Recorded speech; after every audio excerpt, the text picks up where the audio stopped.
Kris Kristofferson on a jukebox here in the Texas Country Music Hall of Fame in Carthage. Hi there, I'm Blake Holland. I'm in Carthage today working on this story following the sad news over the weekend of the passing of Kris Kristofferson at the age of 88. And there is an East Texas connection in this story. Back in 2003, Kris joined the likes of Willie, Waylon, and the Boys as an inductee into the Texas Country Music Hall of Fame in Carthage. He came to East Texas, he came to Carthage, performed at the induction ceremony back when they were holding these at the junior high school auditorium, not too far from where I am right now. Among the places where Kris's legacy will live on and be remembered is here inside the museum at the Texas Country Music Hall of Fame. I'm standing in front of his display case.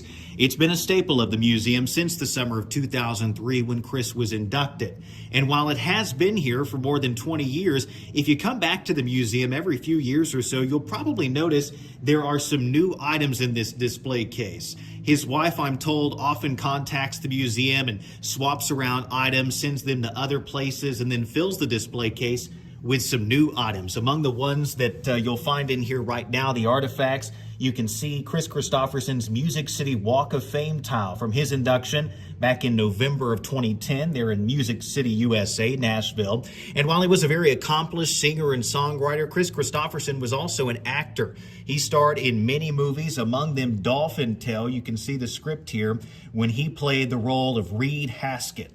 This was Kris Kristofferson's script for that movie. He even signed it there.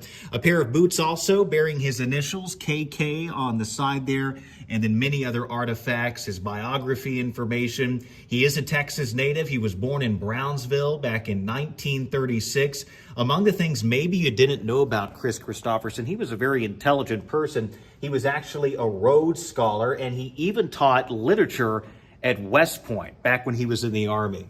Kris Kristofferson, a very talented man. He was known as a Renaissance man because he was a man of many talents. Again, a singer, a songwriter, a historian, an actor, an all-around good guy from what we hear at the Texas Country Music Hall of Fame. Coming up tonight on KLTV 7 News at 6, we'll be talking with Cindy Deloney. She is the daughter of Tommy Ritter Smith, the executive director of the Hall of Fame.